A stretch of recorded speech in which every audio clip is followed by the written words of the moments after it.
Welcome, Nahed. How are you? Doing well. How about you? Thanks for having me. I'm really good. Thank you. Thank you for coming on. Now, I love the global community that we share. Whereabouts are you today?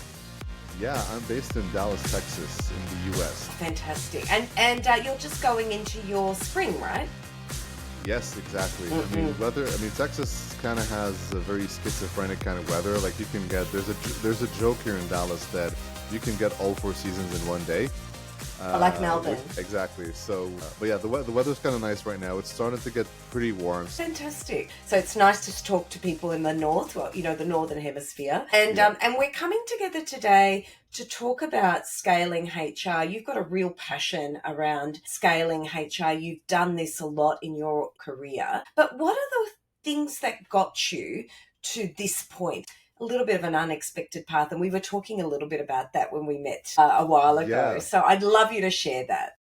Now, I love that you say that. I don't think, I think I know maybe two or three people who actually deliberately went into HR early on in their career. Like it was an actual decision that they consciously made early on as opposed to falling into it like most of us. And I'm actually one of those people. I started off, when I was in high school, really, I didn't know what I wanted to do with my life. So I was like, hey, what is the degree that gives me the most options and buys me some time to make a decision?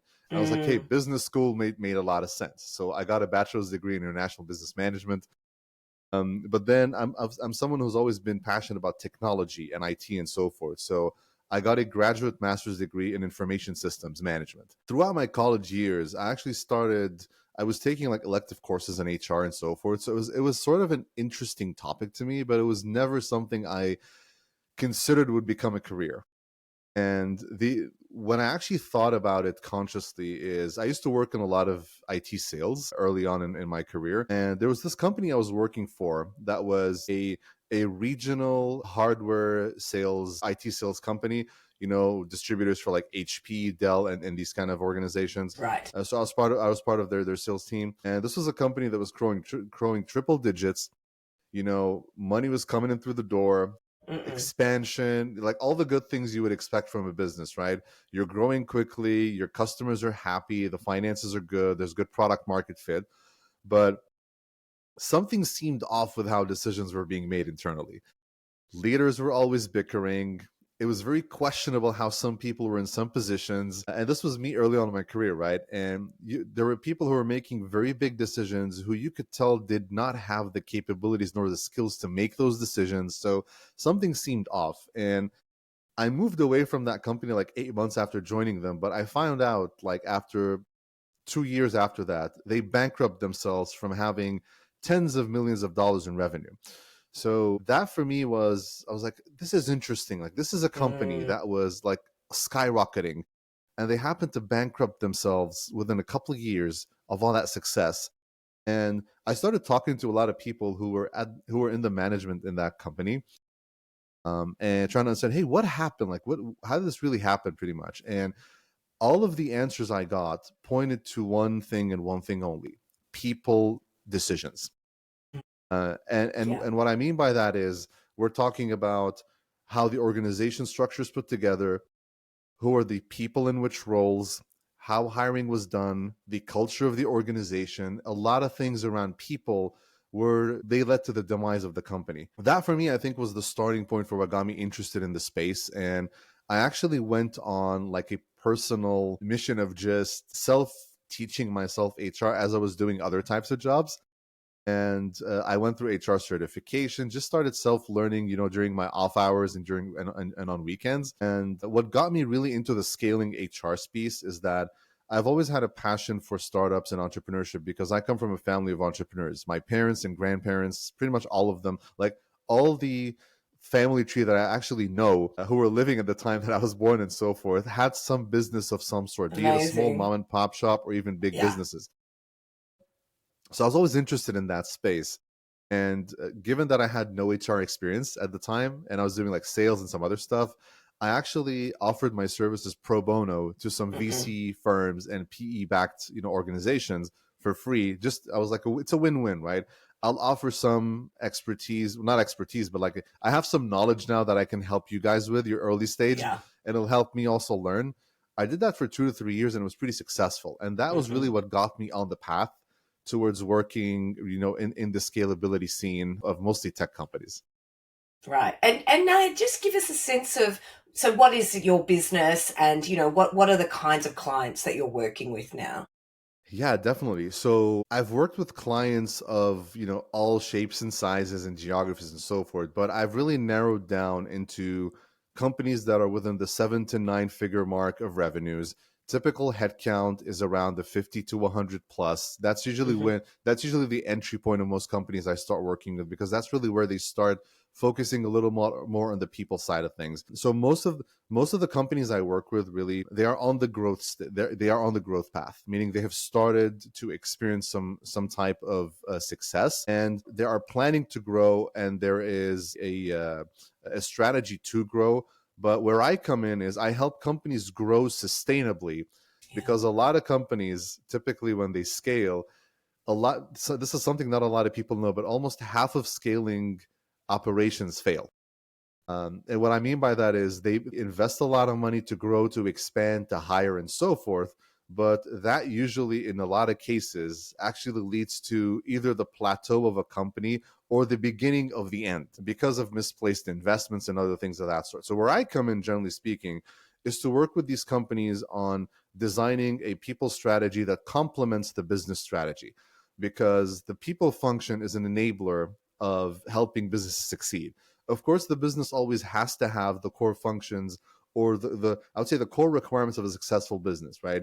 Meaning you have product market fit, you have a customer base that doesn't churn very highly, you also have solid financial footing. What's remaining is the people side of Yeah. things and how you organize the operation. So my role typically is helping companies really organize themselves, be it from their org structures to the people they have to the tech infrastructure, pretty much everything they need from a people side to help them grow, and to help the people function actually enable them to grow at the pace they want to grow. And I know that you have a perspective that you talk the language of business. I think where perhaps you differ from other HR professionals is that they talk the language of people. And even myself, I talk the language of psychology, but you talk the language of business. Tell me a little bit about how you created that niche for yourself.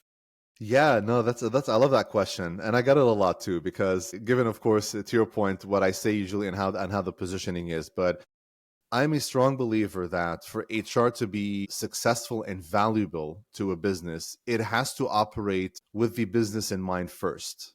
So it's being So I was interviewing with the head of people at Kit a few weeks ago, and she gave a lovely quote that I think really embodies this. I'm like, oh, this makes a lot of sense. Is be business first, but people centric, right? What does that mean? It means that if if you're an HR person, you don't understand the financials of the company. You don't understand how it makes money, the customer acquisition costs, what are the profit margins, and how all the nuts and bolts are put together in the organization, and how you actually make money versus where you spend money. It's going to be very difficult for you to know any strategy you put forward, what is the impact on the business. Because the reason I think that's so important from an HR perspective is, and in my case specifically, I work typically with founders, boards of directors, owners, people who are mostly looking at these business metrics of success, right? A lot of times it's driven around revenue, cost, customer churn, annual recurring revenue, all that kind of stuff. If you don't understand these things as an HR person, and you translate them into how can I actually enable these to succeed with the people side of things that I'm doing, I think you will lose value. And that's really and I think that's the reason why there's a lot of debate in the HR world about getting a seat at the table, Yes. being a respected function, and so forth. Yes. A lot of it, in my opinion, is based on that. When an HR Hmm. person isn't able to connect the dots from a business perspective, they lose their ability to influence. So that's really where that comes from my perspective. How do you manage in some ways, the complexity of really defining a return on investment, though, of the people function? Because I think sometimes, you have professionals who do understand what the need is there, but it's just difficult to create something tangible from what often are very intangible outcomes from strategies related to human resources, people, etc. How do you manage that?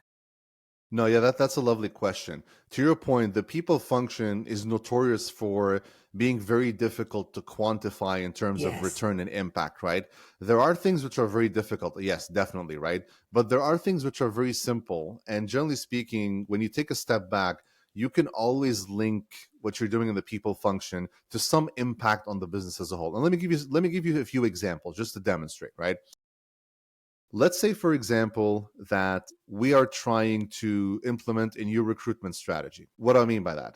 Let's say that today we have been using third party recruiters. We have a few interviewers in the company. We've been using LinkedIn for, for getting, job postings and so forth. And we've been netting some kind of, hey, hires and so forth. So all of these things I just mentioned, they have an impact on the business.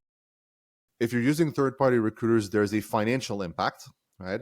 Your recruitment time to hire, those are numbers of days where a position is vacant, right? And depending on the job you're trying to fill, there's a financial value you can attach to that, right? Now, when you come up with a new strategy, right, what you do is you measure these indicators from, hey, what was the situation today versus where Hmm. are we with the new strategy? And you can try to find out, hey, what is the impact and what are the differences there? Now, the impact on the business differs in many cases, right? Sometimes it's financial, sometimes it can create a financial gain, sometimes it can create a financial savings, right? Sometimes it can actually create an intangible benefit, something like culture, for example, Yes. right? Yes. And what does that mean? Culture, it's not, I wouldn't say it's intangible. It is an indirect impact, meaning if you have a great culture in an organization, right? Something that I also like to give an example with is something like training and learning and development, right? It is so difficult to try and track learning and development impact. If I send, let's say, ten salespeople to a B2B sales course and Hmm. then they come back, right? Just looking at their sales alone is going to be probably not the best indicator, right? So what do you need to look at? There's many things you can look at. You can look at, yes, their output, but you can look at, hey, what is the feedback from their colleagues on how they operate today, right? Are we getting a better sentiment? Hey, how's retention going? All these different things. There's a lot of metrics you can look at, but generally speaking, you always want to try to, as much as you can, link to any business outcomes. And the way I start typically is Hmm. I ask really founders and leaders, what does success look like for you? What are What do the they care things that about? are, what do you care about, right?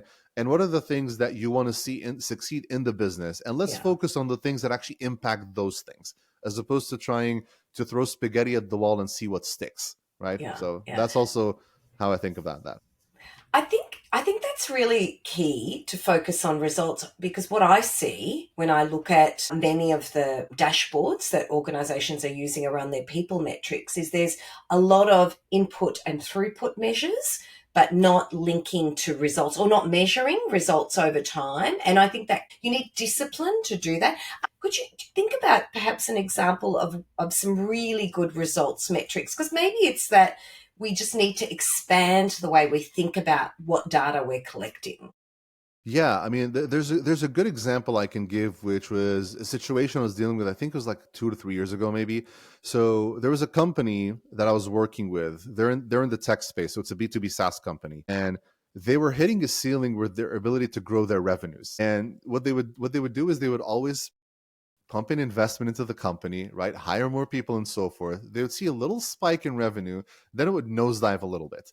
So when I was referred to them by a client of mine, and I was like, hey, these guys want to, they're not sure what's going on, but they think it's something to do with the people thing. But I wasn't sure what it was at the time. When Nice and when we took vague. it, yeah, exactly. When we took a little deep dive into the operation, I noticed that their turnover rate of their salespeople within the first 6 months of hire was around 40%, which is pretty astronomical, right? And that's within 6 months of hire, right? That's pretty high. So their churn rate was extremely high. What was happening is that people are coming in, they barely get trained to start really impacting and getting sales. They leave, it's a revolving door. Then the company's Yeah. spending money again to bring people in, Yeah. and there you go. So what was happening with sales is the grunt of sales was being handled by people who've been there for a while, but there was a big chunk of their sales force which was not generating anything. It was just a revolving door. That is a direct impact to revenue. But how did we Mm. actually link it to that? We just looked at the numbers, right? Hey, how much of your sales is being generated by the people who've been here for more than 6 months or to a year? It was really like more than 60% of revenues. Mm-mm. Then, like, well, amazing. How consistent is their revenue? What is their 3 month average? Moving average. So we tracked also, so I also have some interest in data myself. So, I like to plot these things and just do some statistical analysis and so forth. So notice that typically speaking, with their new hires and their new salespeople, sales was pretty flat and would actually start nosediving after a bit. Um, Yes. Once we took a deeper look at it, there was a few things which were pointed out. First off, the recruitment process was not identifying the right people. And the people, once they joined, onboarding looked something like this. Hey, welcome to the company. God bless. Go sell. That's onboarding. Really. It's like, hey, go figure it out. Start talking to people. Go click around in the software. Figure out what it does. Hey, talk to a few of your colleagues. You're good to go. We need to sell. Go, go, go, go. So as you can imagine, the close rate of those people is actually very low compared to people who've been there for a while. So all the metrics were saying that, hey, there's a bad job going on here. So what we did is we implemented a strategy where we made some changes to the hiring process. We created an onboarding process, and we also created a mentoring program where the people who were actually successful would take a part of their workday and work week and actually deliver training to some of these people and guide them and actually go on to calls with them and give them some coaching. Yeah. After they implemented that program, after a 6 to 8 month period, the retention rate actually doubled for these people, and sales actually started going up. 24 months after that program was implemented, the company was actually growing by 8 to 10% year over year. So it had a very direct impact, right? And it all Mm-mm-mm. started from a little issue in people, right? The recruitment Right. and onboarding. But we were able to tie it completely, from the input to the throughput to the actual output of revenue. Mm. So that really was pretty helpful. And we built in the ROI because all of the cost and investment that was done to actually make these changes, right, those were built into the comparison later on, like, hey, this is what the program cost to Yes. build, right? But hey, what was the impact here? The impact was really tremendous. Like, they would do it 10 times over because it was really nothing compared to the really the growth that they have from a revenue perspective. Yeah.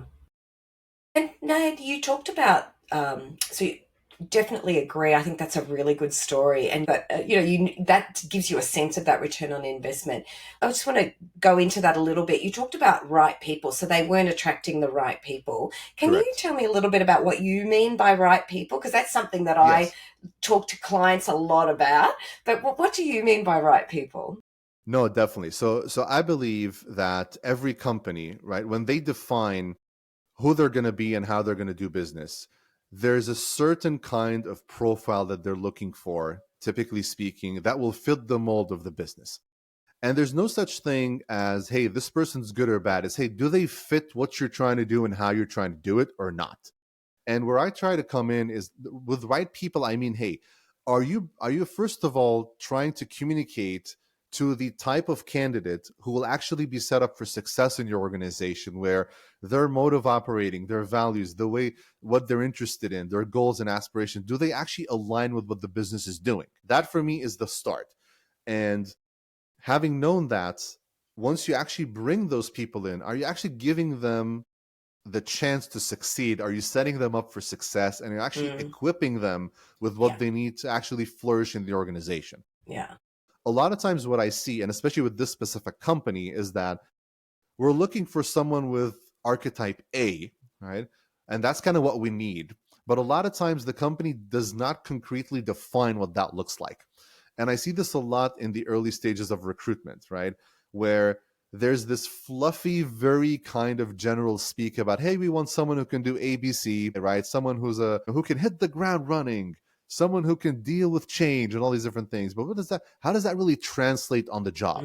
Does Yeah, that mean, hey, if I tell someone that they're selling product A today, but they're selling product B in 2 days, you want someone who can grasp that in 2 days, given the right tools and support?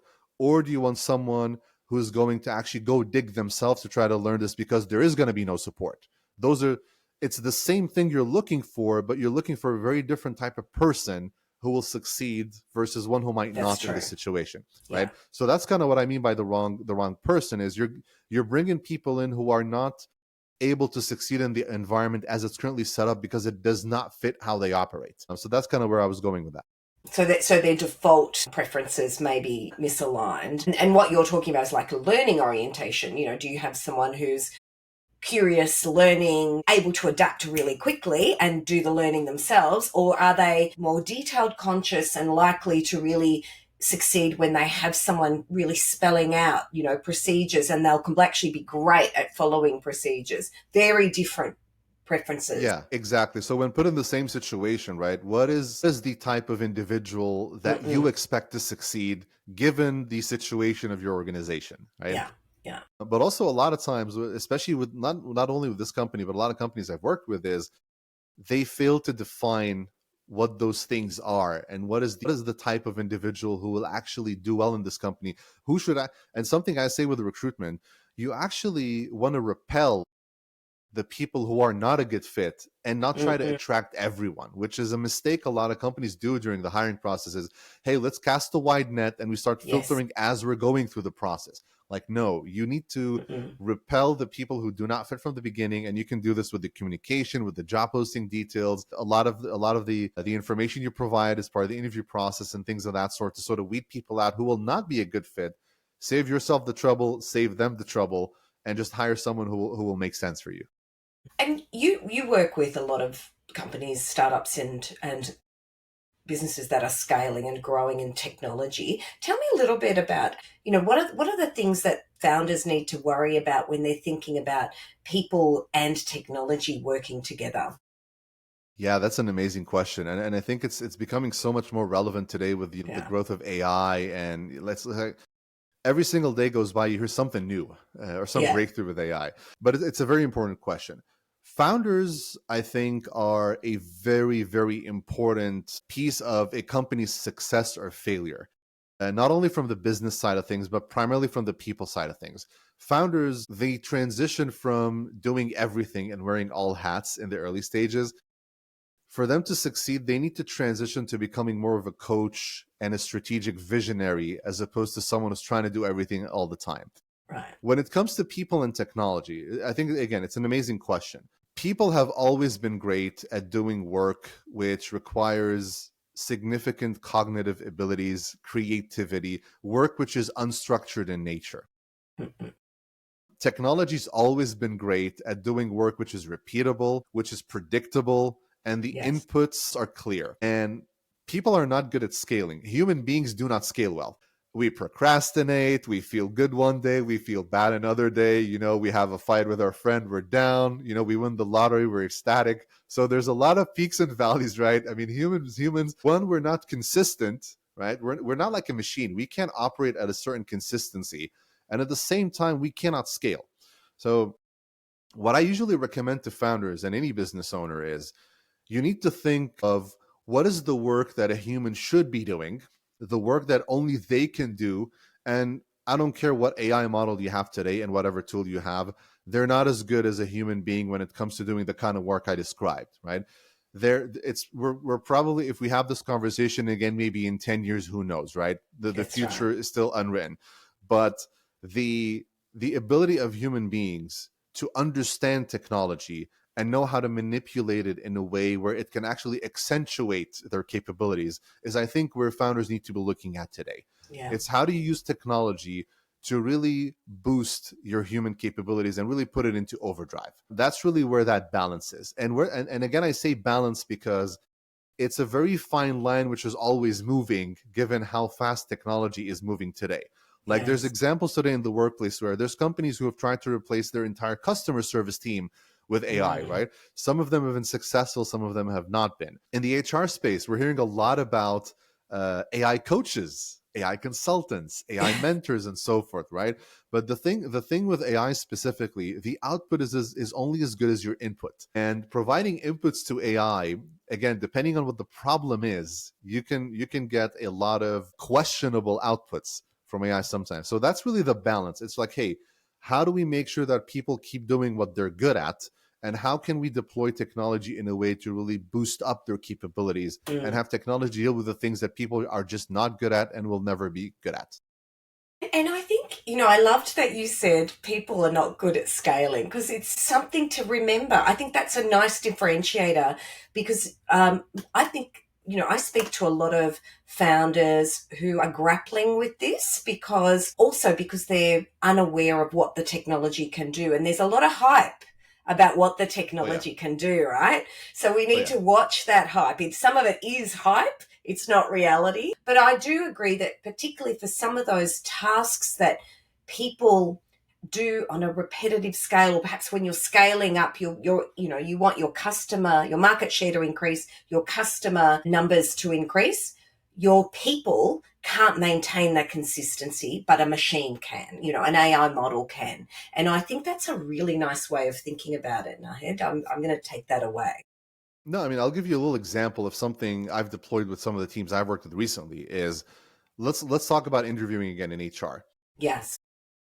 The recruitment process is one of the most human capital intensive process in any HR department, right? Mm-mm. The amount of interviews you do and so forth and all that kind of thing. Like these AI assistants today, these note takers that jump on calls and take notes and summarize. Deployed that at one of the companies I work with, and it was saving approximately 30 minutes per interview, Yes. for the recruiter. Take that at a company that's scaling and growing quickly and multiply Mm-hmm. that by the number of recruiters you're actually doing this, you're talking about tens of thousands of dollars in saving financially, not to mention their time and their ability to actually do more than what they're doing today because of that complementary tool, right? Yes. And these are tools which are super, super low costs, right? Like something like Fathom Mm-hmm. AI and so forth.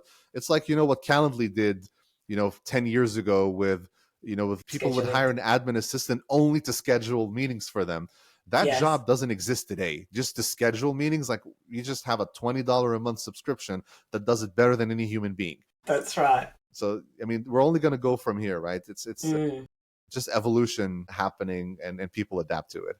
Yeah, I love that example because it's simple, and I'm always a bit of an early adopter, so I've been using note takers for a long time, and Yeah. I immediately saw that my own productivity increase, and so I keep sharing this with others. But it's the simple things that is actually, and it's also a task that people are happy to give over to something else because it doesn't create, I don't need to be defensive about my own higher order cognitive skills being taken away. Yes, someone else can do the note taking, no problem. Someone else can summarize the meetings and give me a sense of actions, no problem. And so it's a low risk way of moving to automation as well. Yeah. So I love Exactly. that. And Yeah. because I think sometimes that's the other thing with it, feels like it's quite a risky period we're in because there's a lot of uncertainty, yes, but there can be low risk processes that you can put in place that can save you hours and increase your productivity. Totally agree.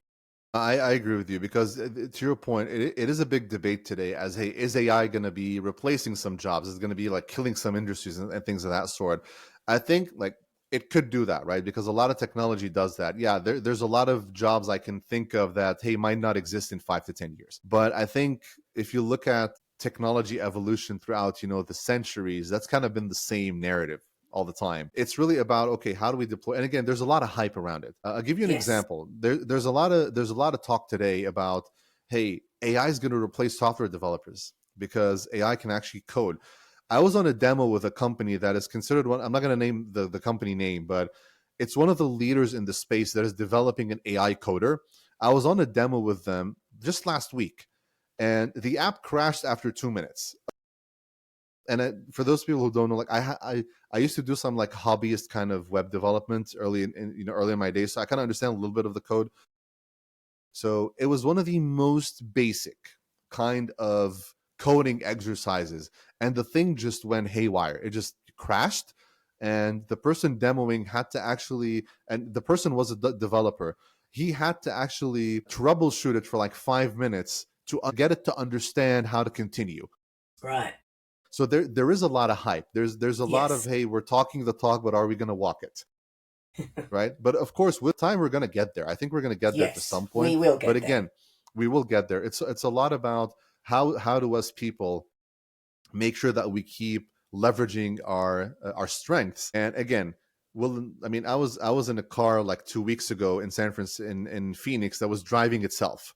right? The Waymo cars, like Wow. self-driving. We You don't, get in I the haven't car, been, yeah, I you haven't get experienced no, that. just it was crazy. Like you get on the app, right? The car arrives. It's a fully electric car. You get into it. You buckle your seatbelt up, and it just goes. It stops on traffic lights. It makes turns. And I was staying in a hotel which had a very narrow parking lot. It went in there, the whole forward, reverse, and out. It was like it was better than a human being driving. So I'm like, yeah, I can see drivers not existing. In 5 years from now. So I'm like, there's a lot of stuff happening. It's really crazy. But again, there's things that human beings will probably always be able to do better, Yes. And especially leveraging our unstructured work. strengths is important, really, isn't it? Yes, yes, That's an important message, leveraging our strengths. So, exactly. Nahed, it's been lovely talking to you. We're nearly at the end. What I wanted to do, though, is give you an opportunity to maybe, what are the sort of top 5 recommendations for founders who are really struggling with scaling or want to scale and are thinking, what do I need to do with my people function? In terms of the experience you've had, if you had Yeah. a list, doesn't have to be 5, but if you had a list of the top priorities, what would they be? No, I think that's an amazing question. There's a few things that I notoriously see all the time with founders, regardless of the stage I start working with them. Number one is founders need to learn how to delegate. The reason I say that is a lot of founders, they get so used to doing things themselves and being the sole decision maker for everything. It's very difficult to let go and give decisions like, hey, this is my baby, this is my company, right? And when it comes to decisions around people specifically, most founders that I've worked with who develop or design their businesses, they're usually either on the product side, the business side, the technology side. They're not people who fundamentally have had experiences or understand the nuances that happen on the people side of things, and they kind of operate based on their best knowledge at the time, and usually with good intent. But it gets them into trouble if they're not really able to handle certain situations. And I mean, to be honest, a lot of companies, when they come to me, they're usually having some sort of problem where they've tried to do it themselves. So that's the first thing I would say to founders. Hey, try to, and the advice I give to founders typically in this space is take some time and list down what are the things that, one, you're good at doing, and two, you enjoy doing. And I think those two are important because you want longevity and sustainability. Yes. Everything else, try to see who can take it off your hands. Is it someone in the company, or do you just outsource it completely? Mm-mm. Most founders who do that, they tell me this has been the most liberating thing we've ever done, because it's really taxing on you. So that's the first thing Yes. I would give them as advice. The second thing is, the team that got you to success right now is not necessarily the team that's going to take you to the next Love milestone that. of success. Yeah. Typically, where I see that manifest a lot, I see it a lot in 2 different phases. Early stage startups, especially first time founders who start experiencing that success, like, hey, we're making money, we're growing, we're in the news, we have customers, we have so much customers that we barely can meet demand today. Hey, we've knocked it out of the park, we're a success. We're going to go from 10 million to 100 million. Let's go, high fives. Right? A company at 10 million looks very different than a company at 100 million. And to get it there, you need to do something very different than what you're doing today. That's in a lot of cases a blind spot for companies. I've seen founders crash and burn their companies by refusing to make changes to their team, usually because there's either very close relationships prior to starting the company, even sometimes family members, college Yes. friends, and so forth. It becomes much more difficult to create that separation. And when I say change the team, I don't mean fire everyone. I mean, make sure that people are deployed in the roles which they can succeed in and add value in the organization, right? If someone was the head of finance today, right, for a $5 million company, maybe they should not be the head of finance for a $100 million company because they don't really have the skill set yet to do that. So having that consciousness to decide and to determine, hey, this is the time where I need different kind of expertise Yeah. to come in to help us get over the hump. So that I think is a second thing which is pretty important. The third thing I would say is about scaling itself. Scaling is one of the trickiest things to nail down in terms of timing. When is the right time for it? A lot of companies that I've worked with have either tried to scale too quickly or too Yeah. slowly. And what is the difference and what are the challenges there? Scale too Mm-hmm. quickly, meaning that what ends up happening is you overinvest in growing the company, your revenue doesn't meet the investment, and you put yourself in a financial hole. A lot of companies don't survive that financial hole because, I Yes. mean, when I say these things to people, they're like, "How come?" I'm like, "Yeah, just remember, we only hear about 1% of companies in the news, those PE and VC backed companies. 99% of startups have no venture capital funding. It's Exactly. bootstrapped, loans, and so Exactly. forth. So, right, and I happen to work with a combination of those. So that's why Mm-mm. I'm like, hey guys, a lot of times if you scale too quickly and if you get it wrong, you are most likely, you are pretty much hammering that first nail in your Yeah. coffin. So you need to be careful. But scale too slowly and you miss a lot of opportunities, especially if you're in a new space. Competitors come in, they grow, they capture market Mm-hmm. share, and you're sitting there wondering what happened, right? What happened and why am I here? So these are some. So for example, what I would say to founders in this stage is hire experts who are able to advise you on when is the right time to scale. Mm. And typically that's a combination of market conditions, your financial capabilities, your product portfolio, the team you have. There's a lot of things that come into that. But having some advisors that guide you really on how to do that is super, super important. Number 4, focus on culture from day one and be very deliberate about it. What do Yes. I mean by that? From day one, you need to have a very serious conversation about what is the are we as a company, how do we want to operate, what is important to us, what are the things we will do versus what we will not do. I like to give an example on this one because there's a company I dealt with recently which was sort of going through this identity crisis. And once we had this conversation, it was pretty crystal clear to them, like, yeah, this is what our culture should be. Well, oh my God, half of our people actually don't fit that culture. It's kind of interesting. But Mm-mm. this was a company that operates in the e-commerce space. So growing company, I think it was around like the $60 million revenue mark and growing, heavily. And this was around the time when in the US, the whole George Floyd situation happened, Right. Black Lives Matter movement and so Mm-mm. forth. Mm-mm. So the founder and the leadership team, they're like, hey, we're an e-commerce company. Yes, it's sad what happened, but we don't want to get involved in this stuff. Like, I don't want to go be posting on social media. I don't want to be having bulletins internally. Like, we are a company that focuses on this. This is what we want to focus on. This is what we care about.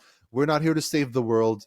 It's sad we don't condone it, but we are not going to advocate for it. And this was in the Against it. context of many organizations being asked to do that, right? So, Yes, yes. yes, Okay.